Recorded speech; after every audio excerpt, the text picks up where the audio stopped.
Halo teman-teman, welcome to my channel. Saya Nini, asli Beijing, Tiongkok. Saya mengunjungi daerah otonom administrasi Guangxi lagi. Setelah tiba di sini pada bulan Mei, sekarang adalah bulan November sampai Desember ya. Saya datang ke sini lagi. Kenapa? Karena kali ini kami khusus mengunjungi logistik di daerah Guangxi. Karena tempat ini amat penting. Kenapa penting? Ini adalah bedanya di Tiongkok, teman-teman. Sekarang kita lagi berada di sini. Ini adalah daerah otonom administrasi Guangxi, salah satu provinsi di Tiongkok. Di sampingnya ini adalah Guangdong dan ini Pulau Hainan. Teman-teman, sekarang kita lagi berada di sini. Di sini ada satu teluk namanya Teluk Beibu, bisa menyambung dengan Laut Tiongkok Selatan. Di seluruh Tiongkok ada beberapa daerah ekonomi yang perkembangnya pesat dan utama, teman-teman. Ini adalah pertama di daerah Sungai Yangtze di kota Shanghai sebagai intinya, teman-teman. Kemudian di selatan ada satu tempat yang lebih penting lagi, adalah Teluk Raya Hong Kong, Macau, dan Guangdong. Dan ini adalah Hong Kong. Kemudian di barat ada satu tempatnya yang penting lagi. Ini adalah kota Chengdu sama kota Chongqing. Di sana adalah provinsi Sichuan dan kota Chongqing. Kalau ada barangnya dari Tiongkok Barat gimana ya? Dulu mereka terpaksa harus berlayar dari Chongqing melalui Sungai Mutiara ke Guangzhou, kemudian diangkut ke selatan. Sekarang dari pemerintah pusat Tiongkok, mereka punya satu strategis, mau membangun logistik di Tiongkok Barat. Jadi ada satu tempat amat penting, yaitu Teluk Beibu. Teluk Beibu dia bersambung dengan Vietnam dan beberapa negara yang lain di Asia Tenggara. Sekarang sudah ada tiga pelabuhan. Totalnya disebut sebagai pelabuhan Teluk Beibu. Nanti barangnya, komoditasnya bisa langsung berlayar ke selatan lagi, langsung ke Malaka, ke Singapura. Jadi bisa melayani Indonesia juga, Malaysia juga, dan juga bisa ke selatan lagi.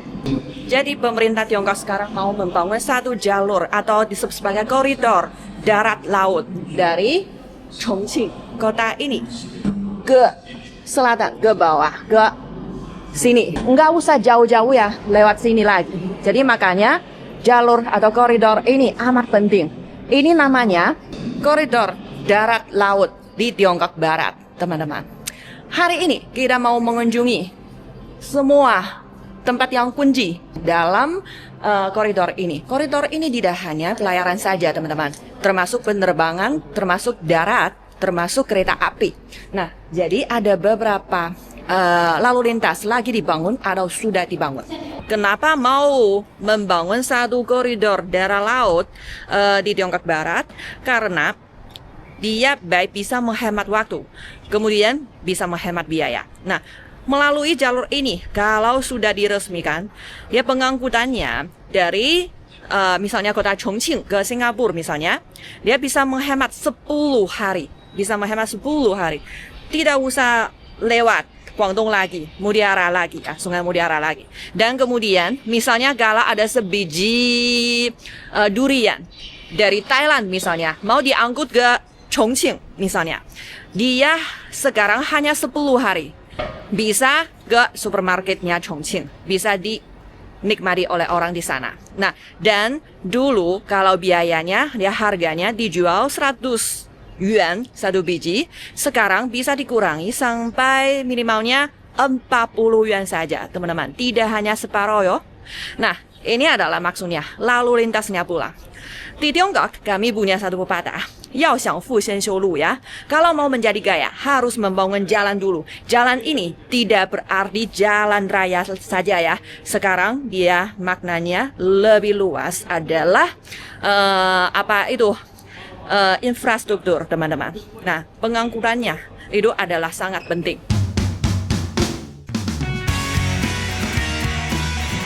Halo teman-teman, saya pindah ke tempat lain ya. Kalau Anda melihat dalam episode ini, Nining sering pindah-pindah ya ke kota ini, kota itu, lokasi ini, lokasi itu. Jangan merasa aneh ya. Dalam 5 hari kunjungan kali ini, Nining punya satu tema yang utama, adalah untuk belajar transportasi atau logistik di Tiongkok Barat Daya. Terutamanya di daerah otonom administrasi Guangxi, karena kebanyakan proyeknya dilakukan di Guangxi ini. Nining harus pindah-pindah ke beberapa kota untuk melihat dengan mata kepala diri sendiri bagaimana keadaannya. Nah, sekarang Nining lagi berada di satu tempat yang lagi dibangun. Lagi sibuk dibangun, teman-teman. Coba debak apa ini? Nanti saya kasih tahu Anda apa ini. Nining punya satu pertanyaan kepada Anda. Kalau Anda ditanya mengenai transportasi atau pengangkutan, kesan yang pertama adalah melalui jalur yang mana? Kereta api, pelayaran, penerbangan, atau mobil? Kalau bagi Nining saya sendiri, saya adalah anaknya di Tiongkok Utara ya. Kesan yang pertama pasti mobil, kemudian juga kereta api. Karena di Tiongkok Utara, banyak kan itu cara pengangkutannya adalah ini. Jadi jarang ada sungai atau laut itu yang khususnya kalau di Beijing tidak di pantai laut. Jadi bagi saya tidak punya kesan itu. Tetapi kalau di Tiongkok Selatan, pengangkutan yang lebih utama, yang lebih penting itu pasti adalah pelayaran, ya, melalui sungai, melalui laut, melalui kanal, dan lain sebagainya, teman-teman. Nah, jadi coba lihat, kalau di Tiongkoknya, sungainya distribusinya seperti ini. Nah, ini adalah Sungai Kuning, teman-teman. Dan ini adalah Sungai Yangtze, adalah sungai yang paling panjang, ini kedua panjang. Dan di lebih selatan ini ada satu sungai lagi, pasti Anda tahu, ini Sungai Mutiara. Dalam bahasa Mandarinnya, Zhujiang. Zhujiang meskipun dia adalah sungai yang ketiga di Tiongkok, tetapi kalau dihitung-hitungnya nilai pelayarannya atau limpasannya itu, Sungai Mutiara itu adalah nomor 2, hanya menyusul Sungai Yangtze saja. Kedua sungai ini berada di Tiongkok Selatan, dan Sungai Mutiara lebih selatan lagi, teman-teman. Dan coba kami lihat. Ini adalah pedanya di daerah otonom Anistron Guangxi yang warna kuning ini. Lihat, yang biru ini adalah sungai. Jaringan sungainya di daerah otonom Anistron Guangxi cukup banyak ya, teman-teman. Di Guangxi adalah satu tempatnya yang punya pegunungan. Dan ada banyak sungainya mengalir melalui gunungnya. Jadi, dia seperti satu jaringan, teman-teman. Ini, sungai yang warna biru ini adalah sungai utamanya yang mendukung Sungai Zhujiang, Sungai Mutiara. Karena Sungai Mutiara terdiri dari beberapa sungai yang utama. Salah satunya yang paling utama itu namanya Sungai Xijiang, justru berada di Guangxi. Adalah berairan di sini, teman-teman, yang warna biru ini. Yang semua yang warna biru ini dia mengalirnya dari barat, dari dataran tinggi Yunnan Guizhou itu ke bagian timur, ke arahnya timur, dan mereka menyatu ya, berkumpul di sini. Kemudian mengalirnya kemana? Ke Provinsi Guangdong. Kemudian mereka bergabung dengan beberapa sungai utama yang lainnya menjadi Sungai Mutiara, dan keluar ke muaranya di muara sungai delta Sungai Mutiara itu di Provinsi Guangdong, teman-teman, mengalir ke laut. Nah, tidak ada satu sungai yang mengalirnya ke lautnya di selatan. Jadi kalau barang-barangnya diangkut lewat sungai ini harus lewat Guangdong, baru bisa diangkut keluar. Sekarang ada satu proyek yang sangat penting. Tiongkok mau membangun satu kanal. Kanal itu maksudnya sungai buatan. Nah, dari utara ke selatan, tidak panjang ya, hanya 130 lebih berada di sini. Namanya Kanal Pinglu, yaitu warna merah ini. Jadi dia bisa menyambungkan Sungai Xijiang ya, sungai ini. Ini adalah pelayaran utamanya. Dia airnya akan mengalir lewat sini dan keluar sampai ke lautnya lewat Teluk Beibu. Ini adalah Teluk Beibu, teman-teman. Nah, proyek ini amat penting. Coba lihat jawabannya tadi di belakang saya ini adalah proyeknya, kanal.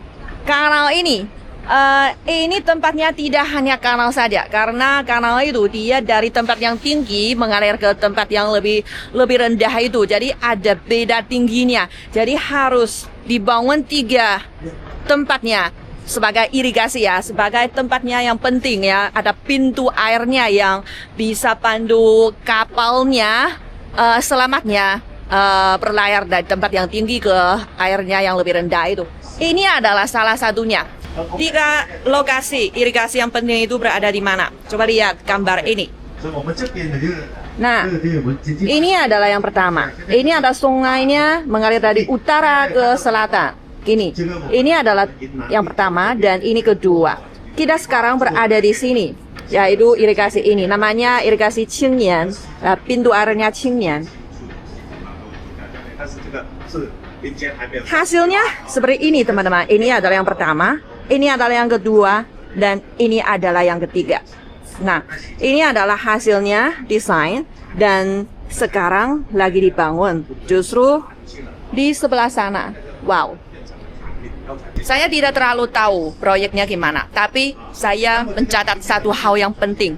Waktu kita membangun irigasi ini ya, pintu airnya ini, kami sangat mementingkan ekologi. Nah, untuk melindungi binatang-binatang, hewan-hewan, ikan-ikan di tempat ini. Misalnya, proyek Qingyan ini. Nah, coba lihat di sini ada satu jalur. Ini mungkin kalau Anda lebih tahu irigasinya, mungkin lihat ini langsung tahu, oh ini gimana ya, dia teorinya gimana gitu. Tapi mungkin Anda akan nanya, apa ini? Nah, karena ada sejumlah jenis ikan, Anda pasti tahu. Mereka hidup di laut, tetapi mereka bertelur, melahirkan anaknya di sungai. Jadi waktu mereka mau pada musimnya yang cocok itu, mereka mau berenang pulang ke sungai untuk bertelur. Kami khusus mengosongkan tempat ini ya, membuat tempat ini khusus untuk ikan. Ikannya bisa berenang pulang lewat sini untuk kembali ke sungainya untuk bertelur, teman-teman. Dan juga di proyek di tempat yang lain, kami juga khusus membuat satu jalurnya khusus untuk hewan-hewan. Karena untuk membuat kanal ini, kami juga membuka gunung, teman-teman. Jadi gunungnya sampai dipatah. Jadi dulu ada binatangnya, mereka mau migranya dari sini ke sana misalnya, tapi di tengahnya sudah putus, mereka nggak bisa migrasi. Dan kami manusia khusus membuat satu jalurnya khusus untuk binatangnya, biar mereka bisa punya kehidupan yang normal, teman-teman. Setahun ini, kalau langsung mengalir lewat kanal ini ke lautnya dari selatan, itu bisa hemat berapa? 560 kilo. Jadi kalau putar ke Guangdong itu lebih jauh lagi. Lebih jauh 560 kilo, teman-teman. Lewat sini lebih hemat. Yang pertama waktunya. Kalau misalnya mau angkutnya sayur-sayuran, buah-buahan itu pasti lebih dekat, lebih cepat, lebih bagus. Dan keduanya bisa hemat biaya. Biayanya berapa? Jadi ada penjelasan bilang setahun bisa menghemat 5,2 miliar yuan RMB.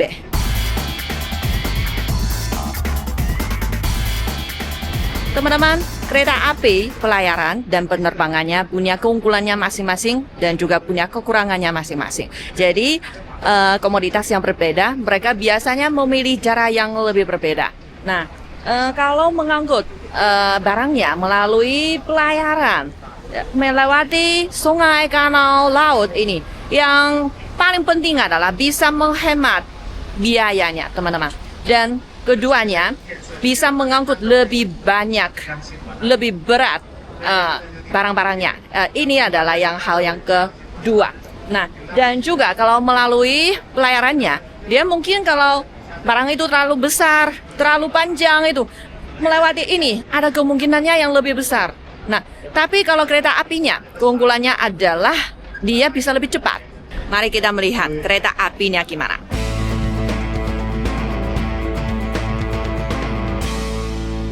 Teman-teman, pengangkutan kereta api adalah bagian penting dari koridor darat lautnya di Tiongkok Barat. Bagian besarnya di daerah otonom NS Zhuangguangxi. Nah, jadi kita harus mengunjungi kereta api port.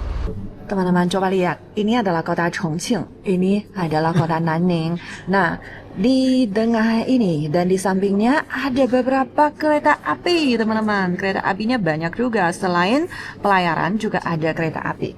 的铁路运输能力示意图。这条是东通道，东通道是目前运输能力最大的一条通道，它的全长有1400公里，复线率达到65%左右，也是3条通道中复线率最多的一条通道。这条是中通道，中通道是目前运输质量最高的一条通道，因为它经过了比较多的国内重要枢纽城市，它的全长是有1300公里，复线率达到23%左右。这一条是西通道，西通道是目前连接四川腹地最为便捷的一条通道，其中可以看到微设置白色这一路段是呈红色的状态，这是因为长宁负责运输云南昆明地区的货物，所以它的运行能力是比较饱和的，路段也是较为拥挤的。国家发改委也在大力的推进建设西二线当中，这是西二线。西二线目前还差黄统至白色这一路段还未打通，其他路段已经建成并且通车了。Teman-teman, ada beberapa kereta api ya, jalurnya kereta api utama ya, yang dari Guangxi ke beberapa negara yang lain. Di antaranya yang lebih berhubungan dengan Indonesianya adalah yang dari Tiongkok ke Vietnam. Ini adalah yang kereta apinya Express Customs Train, ini yang dari Tiongkok ke Vietnam ya. Jadi sampai tahun lalu sudah ada 20.000 lebih kontainer kereta apinya dari Vietnam, Tiongkok, antara Vietnam dan Tiongkok ini adalah yang paling frekuensi kalau dibandingkan dengan dari Tiongkok ke Eropa. Nah, yang ini yang di atasnya ini, yang dari Tiongkok ke Hanoi ini, dia setiap harinya ada kereta apinya ada, dan bisa coba lihat dia pengangkutannya. Dulu kalau tahun 2018 dia pengangkutannya berapa kontainer yang standar 1.850 dan dia terus naik, tapi sampai tahun 2021 kemudian dia anjlok sedikit. Kenapa dia turun? Karena dulunya ada 2 jenis kereta api sama jalan raya ya, pakai truk gitu, tetapi terganggu oleh virus COVID-19 ya, pengangkutannya dari kereta api ini dia turun ya. Kemudian sampai tahun 2024 naik tajam, naik lagi teman-teman. Barang-barangnya juga, jenisnya, kategorinya juga terus bertambah sampai sekarang. Sampai tahun lalu ya sudah ada 1162 jenis. Nah ini Vietnam, Hanoi Vietnam ya. Jadi ini kereta apinya dari pintu yang tengah itu dia langsung pergi ke ASEAN. Ada kemungkinan juga ya bisa sampai ke Indonesia juga. 我们发往越南的这个最多的是日用品，日用品，日用品，因为中国的咱们的货物物美价廉嘛，主要其他东南亚国家都挺需要这一块的，还有包括除了日用品，还有一些那个化工啊之类的，因为都属于农业这方面的东西比较多一些。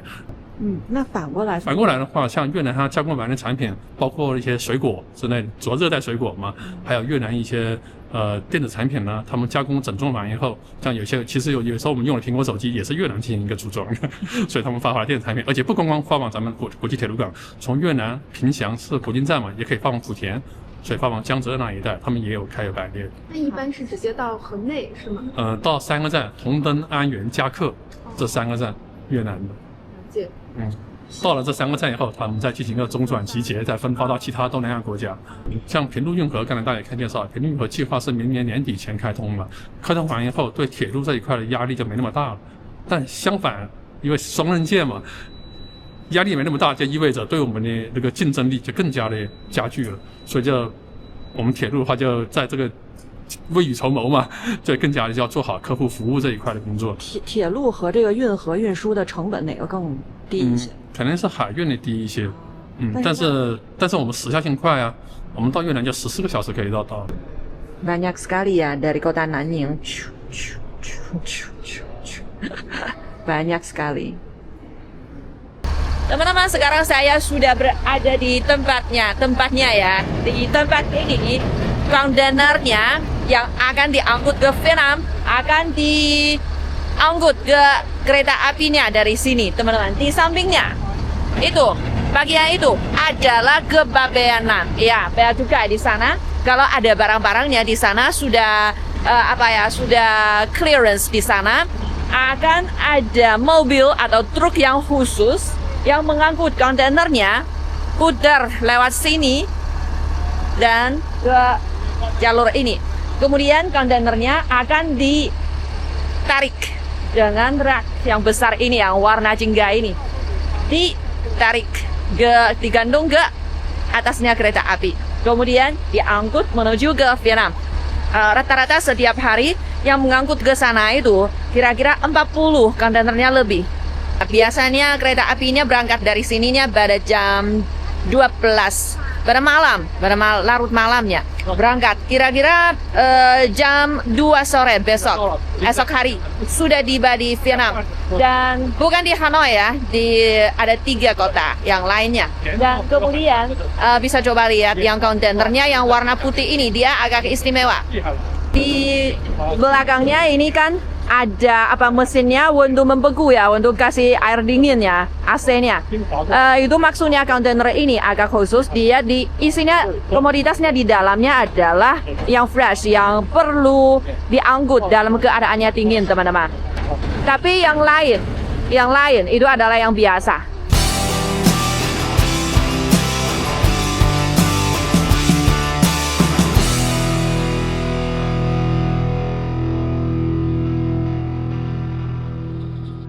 Teman-teman, kami sudah mengunjungi ke pusat kereta apinya di kota Nanning ya.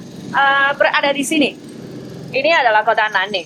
Kereta apinya yang berangkat dari Nanning, dia akan jalan terus ke Vietnam, ke Hanoi, terus sampai ke Bangkok, ke negara yang lain lagi.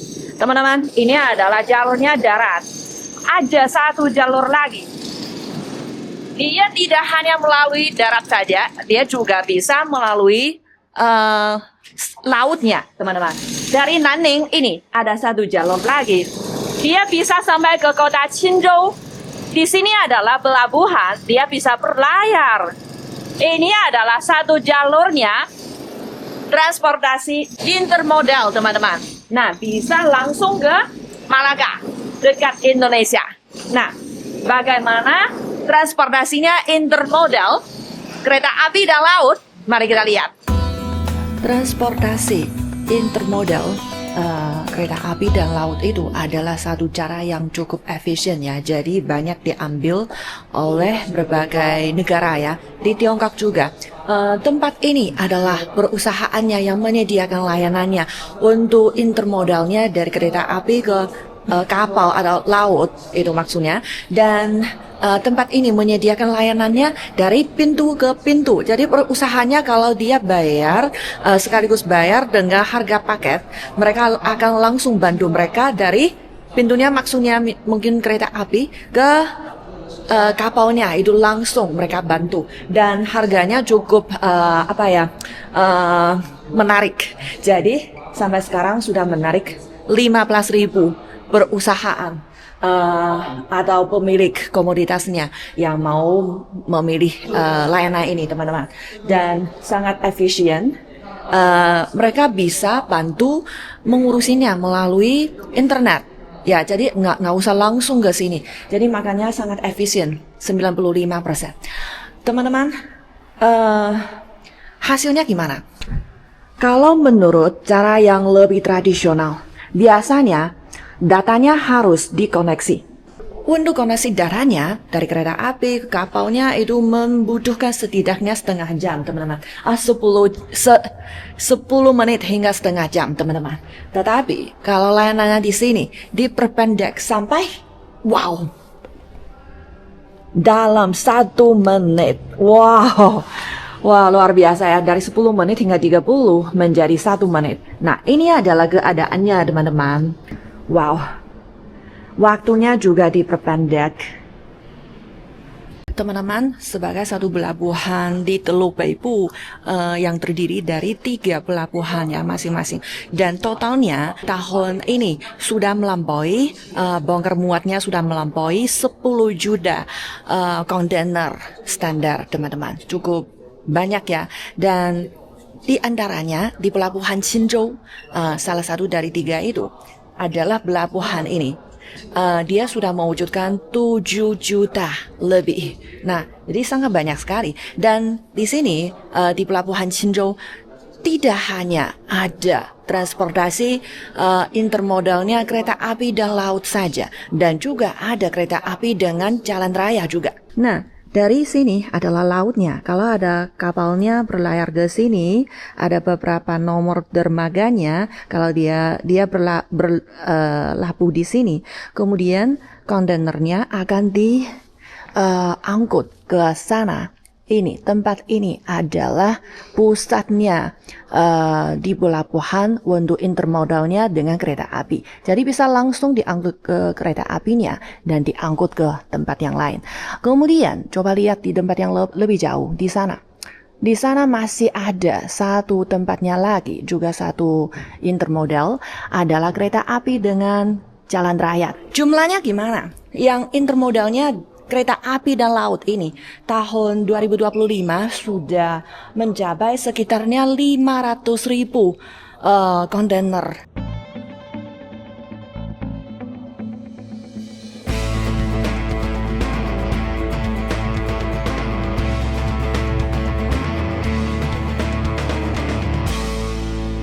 Teman-teman, ini adalah tempat kontrol ya. Di sini ada beberapa monitor yang bisa mengawasi keadaan di tempat kejadian. Misalnya, coba dilihat di sini ya. Ini adalah satu derek yang besar, yang kontainernya peti kemasnya dia akan pakai alat ini untuk diangkut ke kereta api. Dan kontainernya berasal dari mungkin pelabuhannya otomatis atau pelabuhannya tradisional. Jadi ada kontainernya akan diangkut ke sini dan diangkut ke kereta apinya dan dikontrol di tempat ini. Jadi maksudnya tempat ini adalah tempat kontrol untuk kontrol alatnya derek ini untuk mengangkut peti kemasnya ke dalam kereta api atau membongkarnya, teman-teman. Dan juga kalau ini ada komoditas, maksudnya ini berat, pakai derek ini. Dan juga ada derek yang lebih kecil untuk mengangkut peti kemas yang kosong, yang seperti ini. Urusinnya peti kemas yang sudah kosong, teman-teman.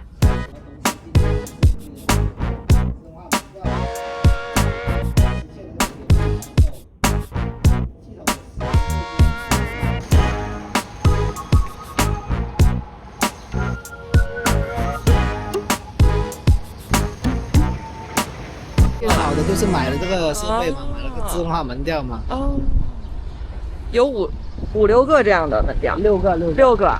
现在火车挂车这个1到2到3到4到，你这边数这边左往右数过去，一共是4条轨道6个门吊。哦，4个轨道6个门吊。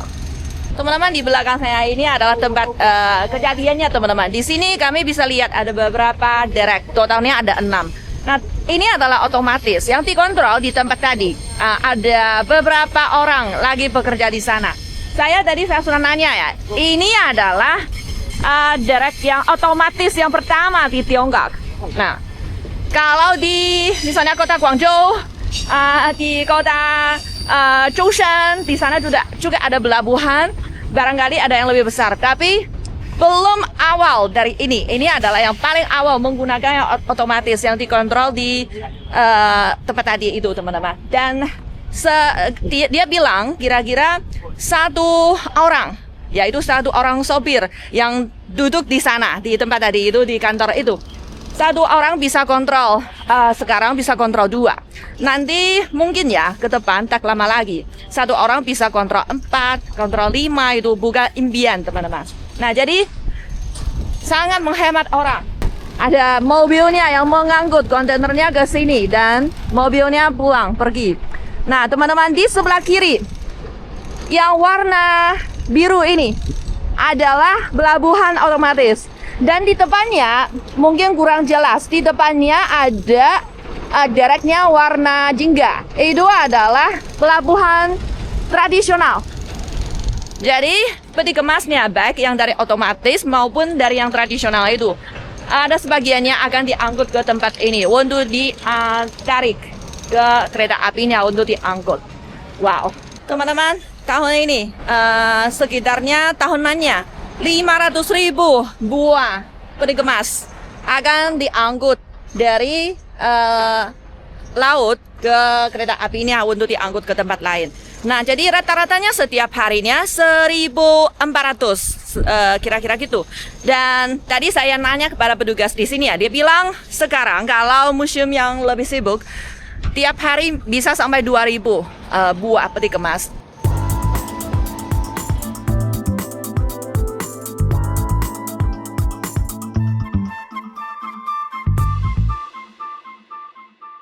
Teman-teman, pelabuhan Teluk Beibu terdiri dari 3 pelabuhan. Masing-masing adalah pelabuhan Fangchenggang, pelabuhan Qinzhou, dan pelabuhan Beihai. Nah, sekarang kita lagi berada di pelabuhan Qinzhou. Ciri khasnya dibandingkan dengan 2 yang lain itu adalah di sini ada pelabuhan otomatis kontainer atau peti kemas, teman-teman. Yang di Fangchenggang itu banyak kan itu adalah kargo curah, dan di Beihai itu ada kargo curah juga, dan juga ada kapal pesiar. Inilah dermaga otomatis peti kemas di pelabuhan Qinzhou yang dikontrol oleh sistem cerdas. 它能够智能的去识别抓拍到一些违规的行为，比如说某一个自动化进行的去出现了个人影，或者我们的司机开车超速了，包括我们的设备和机房里面都有热成像，某个点的温度突然升到了等等，摄像头都能够识别到，然后拍下来推送给我们相关部门的人员，他会去报警提醒我们处理这种事件，从原来的一个被动式的安防变成了主动式的安防。 Wow, teman-teman, di sebelah sini adalah warna biru. Ini adalah pelabuhan otomatis, dan di sebelah sini ya warna jingga. Ini adalah yang tradisional, belum otomatis, teman-teman. Dan kalau ada kapalnya datang dari sebelah sana, mereka akan berlabuh ke sini ya. Dan peti kemasnya akan diangkut oleh derek yang seperti itu, dan diangkut oleh kereta yang kecil itu ke sebelah sana.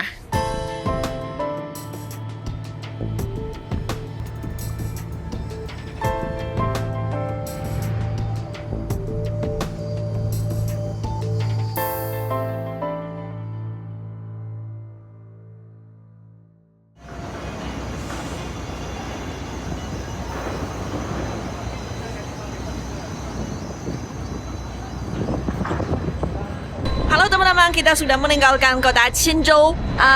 Nyetirnya sekitarnya 2 jam. Pindah ke lebih timur, ke arahnya satu pelabuhan lagi, yaitu di kota Beihai, pelabuhan Beihai. Di sini ada 4 tempat kerja, teman-teman. Saya sekarang lagi berada di salah satunya, namanya pelabuhan Tieshan, pelabuhan Tieshan. Dia punya 2 tempat. Ini adalah bagian barat. Teman-teman, di belakang saya ini mereka lagi bekerja, yang warna jingga itu. Mereka lagi mengangkut apa?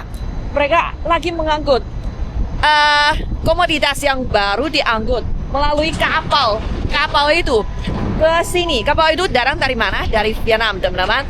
Dan komoditasnya apa? Adalah papan kecil kayu. 我们码头开港比较早，是吧？是啊，开港比较早。我们码头是50年开港，是啊，50年开港。繁荣港是68年开港，青州港是94年才开港，是吧？就说我们码头的这个历史呢比较悠久一点，是吧？但是的话呢，由于呢我们这个区位优势呢，可能在我们的北湾港中不是太突出，是吧？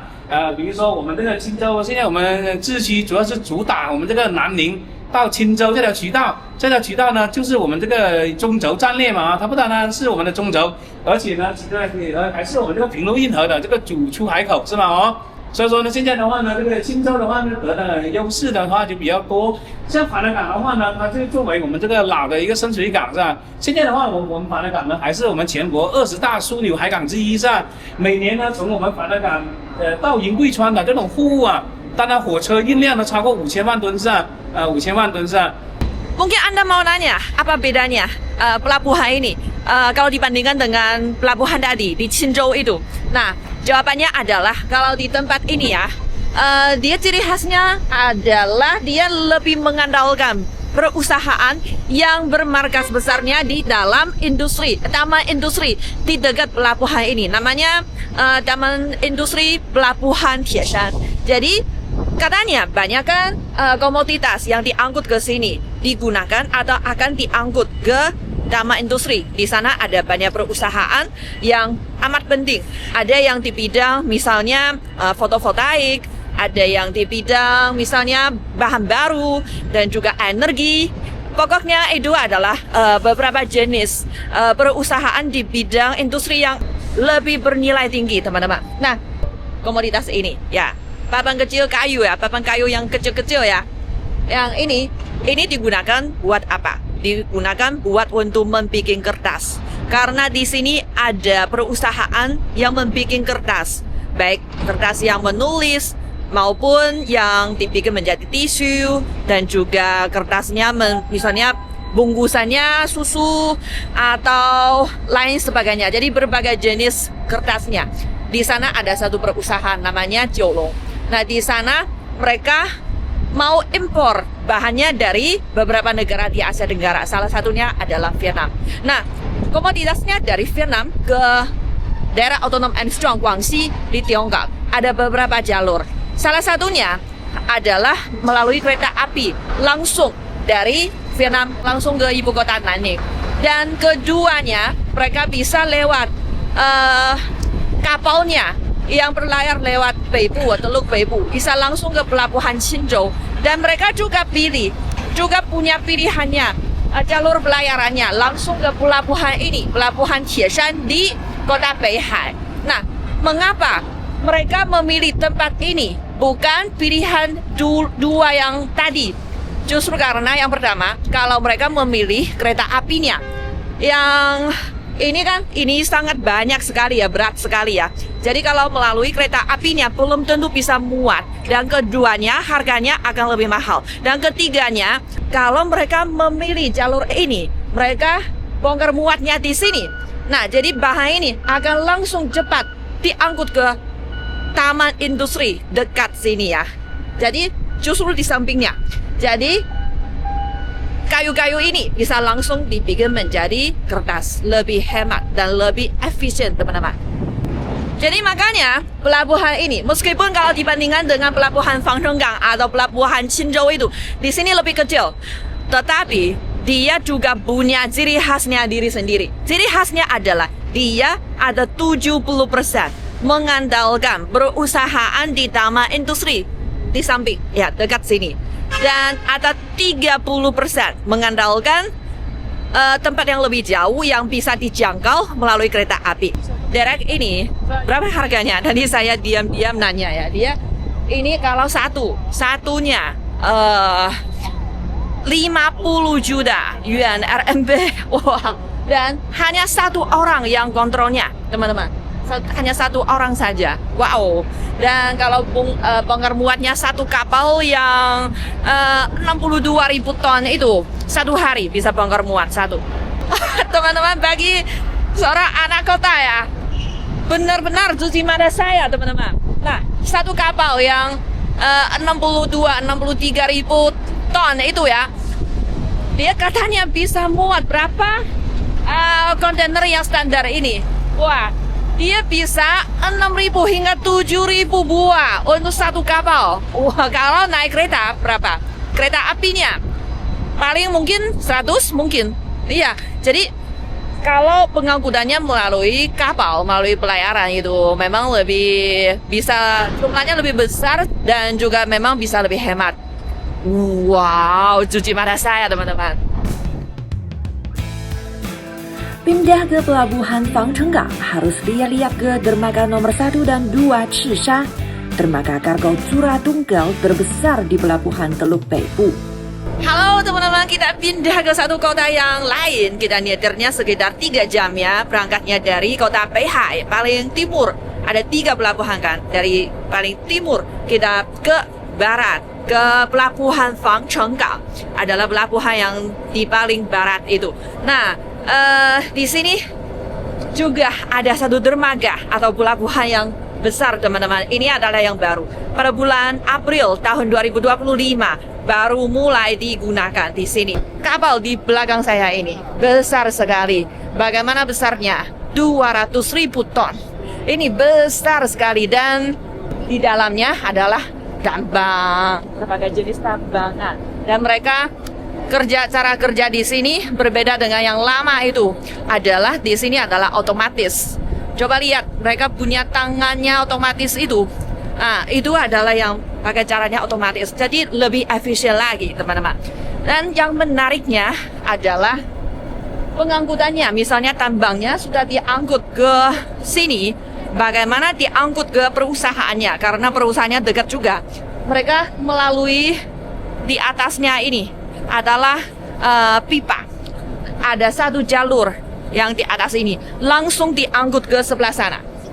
Jadi langsung ke perusahaannya, nggak usah ada truk yang besar atau kendaraan lainnya untuk mengangkutnya. Dermaga Cisha hanya sebagian saja dari pelabuhan Fangchenggang. Ayo bersama-sama lihat-lihat ke dermaga utamanya. Teman-teman, selamat malam. Nah, pelabuhan Fangchenggang sebagai satu pelabuhan di antara 3 pelabuhan di grup pelabuhan Teluk Beibu ini, dia adalah yang paling pinter cari duit. Jadi keuntungannya paling besar, teman-teman. Tadi kami sudah mengunjungi ke pelabuhan Cisha ya, di dermaga Cisha di sana. Kami lihat di sana ada 2 dermaga 200.000 ton itu. Mungkin Anda akan jadi penasaran kenapa itu bisa menjadi yang terbesar. Sebenarnya di dermaga Cisha itu hanya sebagiannya saja. Nah, sekarang saya tiba di satu tempat yang lebih luas lagi, teman-teman. Coba lihat. Luas banget. Di sebelah sana masih ada. Wow. Nah, di sini lebih sibuk. Sekarang sudah jam 6 lebih malam, tapi mereka lagi sibuk kerja. Tidak berhenti, teman-teman. Saya kasih lihat distribusinya di pelabuhan Fangchenggang gimana ya. Ini adalah pelabuhan Fangchenggang.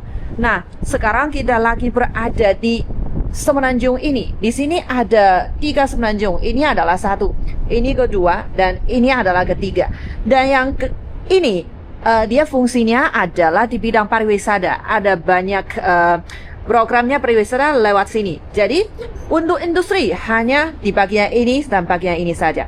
Tempat ini namanya zona Cisha. Jadi kami mengunjungi dermaga Cisha. Dia justru lokasinya berada di sini, di bagian ini. Dan yang lebih besar, lebih utama adalah semenanjung ini ya, di bagian ini. Namanya Yuan. Sekarang kita lagi berada di sini. Teman-teman, dalam 2 zona ini totalnya terdapat 40 lebih pelabuhan atau dermaga, teman-teman. Nah, di antaranya 200.000 ton itu ada 5, dan masih ada yang lagi dibangun 300.000 dan 400.000 lagi dibangun, masih belum selesai.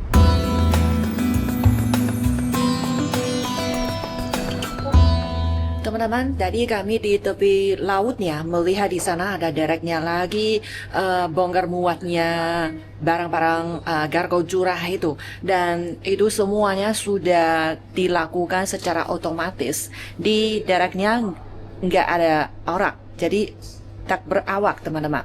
Hanya ada beberapa orangnya patroli atau sebagai asisten dan kira-kira gitu. Dan mereka cara operasinya adalah otomatis melalui komputer, dan ada 2 orang, 2 gadis ini. Mereka duduk di kantor, di gedung yang lebih jauh di sini, jauh dari sana ya, untuk mengawasi sebagai monitornya saja. Kalau ada masalah mereka akan kontrol.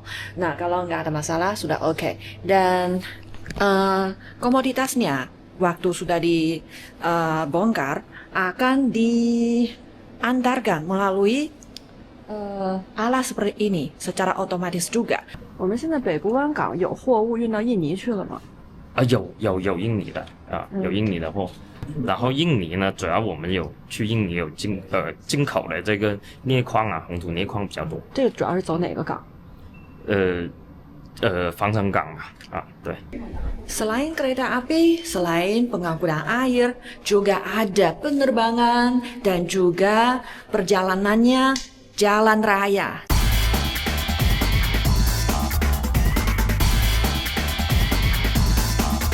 Halo teman-teman, kita sudah pindah ke satu kota lain di daerah otonom administrasi Guangxi, yaitu di kota Pingshan. Di tempat ini, kami bisa menyaksikan ada lalu lintasnya melalui jalan raya. Teman-teman, tempat ini adalah kota Pingshan. Dan sebelah sini sekitarnya 200 kilo bisa sampai ke Nanning, ibu kota daerah otonom administrasi Guangxi. Dan kalau ke lebih selatan lagi, di kota ini adalah kota Hanoi, sekitarnya 160 kilo dari Pingshan ke sini. Makanya di tempat ini, sejak dahulu dinasti Han sudah menjadi satu pusat dalam transportasi atau lalu lintas di antara Tiongkok dan Vietnam.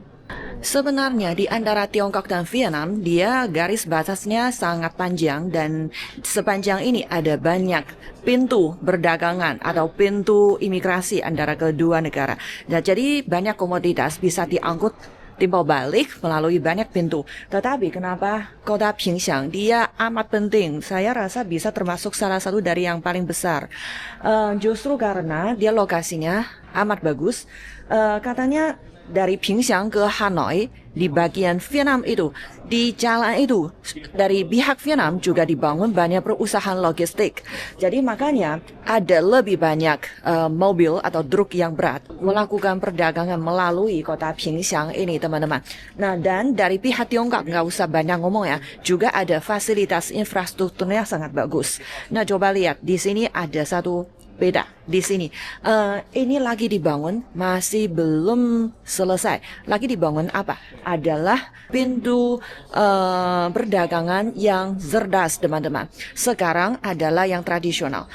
Kalau yang cerdasnya bisa selesai dibangun, efisiennya bisa lebih cepat lagi. Tapi sekarang pintu perbatasan ini ya, dia bekerja dari jam 8 pagi sampai 7 sore. Tetapi nanti tujuannya adalah 24 jam. Itu mengandalkan banyak fasilitas yang cerdas dan otomatis. Teman-teman coba lihat di tempat ini ada angkanya yang sekarang keadaannya gimana. Ini adalah jumlahnya peti kemas setiap hari melewati pintu perbatasan di Pingshan ini ya, sekitarnya hampir 1000 peti kemas setiap hari, teman-teman. Jumlah ini kalau dibandingkan dengan satu bandar yang besar juga ya di kota Tongxing, juga perbatasan Tiongkok Vietnam itu, dia beberapa kali lipat, 10 atau 9 kali lipat. Jadi makanya di sini kami bisa coba lihat di layar ini ada monitornya. Dia truknya banyak sekali ya, selalu sibuk. Mereka lagi antri untuk nunggu dari China melewati pintu gerbangnya ke Vietnam. Teman-teman coba lihat, ini adalah bedanya. Di tempat ini ada tulisannya 0 km. Jadi maksudnya tempat ini adalah perbatasan. Sebelah sini adalah Tiongkok dan sebelah sana adalah Vietnam. Dan kami Tiongkok lagi membangun di sebelah kami ini. Nah, tempat ini adalah satu bonded area, teman-teman. Ada areanya untuk pemeriksaan. Dan ini adalah transitnya peti kemas. Nanti akan ada mesinnya bantu sopirnya angkat peti kemasnya dari truknya besar itu, kemudian ke satu kereta yang tak berawak yang tanpa sopir itu. Jadi komoditasnya, peti kemasnya akan dipindah ke satu truk kendaraan yang otomatis tanpa sopir dan akan langsung melalui jalur ini diangkut ke tempatnya Vietnam, ke sebelah sini. Dan sampai ke suatu tempat di Vietnam, di sana akan dibangun satu tempat yang sama. Jadi makanya dia kereta yang tak berawak ini akan pulang ke Tiongkok dan sopirnya nunggu di sana dan nyetir mobilnya pulang, teman-teman. Nah, ini adalah rencananya ya. Kami sekarang lagi nunggu upayanya pihak Vietnam. Kalau pihak Vietnamnya juga selesai pembangunannya di sebelah sini, impian ini akan terwujud. Halo teman-teman, kami ke tempatnya, bisa langsung melihat keadaan yang real ya, tidak hanya lihat beda saja, teman-teman. Coba lihat, ini adalah mobilnya yang mereka bisa datang dari sini dan ada misalnya lihat ini mereka antre ke sana untuk dicek teman-teman. Nah di sana adalah bonded area teman-teman. Yang dibangun yang cerdas yang baru itu belum mulai digunakan. Fasilitasnya di sini sudah selesai pembangunannya. Yang warna biru ini teman-teman. Tempat ini nanti kalau sudah mulai digunakan, mobilnya akan datang lewat sana dan memasuki tempat ini, kemudian pakai kereta kecil yang warna biru muda itu akan bantu angkut peti kemasnya ke sebelah sana, ke Vietnam teman-teman. Teman-teman, semoga Puli Budan Nining di daerah otonom etnis Guangxi selama 5 hari ini ya bisa kasih satu garisan atau gambar yang umum kepada Anda mengenai satu program namanya Koridor Darat Laut di Tiongkok Barat ya. Ini adalah satu program infrastruktur yang baru dibangun oleh pemerintah Tiongkok dan juga didukung oleh beberapa provinsi di Tiongkok Barat ini. Jadi dari udara, dari bumi, jalan raya, kereta api, dan juga sampai ke laut dan pelayaran di sungai, di kanal, di laut. Jadi semua dimensinya sudah mau dihubungkan lalu lintasnya antara Tiongkok dan ASEAN teman-teman. Nah semoga nanti perdagangannya antara kedua pihak ini bisa jadi lebih frekuensi, lebih sering terjadi teman-teman. Kami di Tiongkok bisa lebih banyak menikmati barang-barangnya dari ASEAN dan juga ASEAN bisa menikmati barang-barang bagus dari Tiongkok. Semoga persahabatan terus diperkokoh teman-teman. Oke, dadah, see you.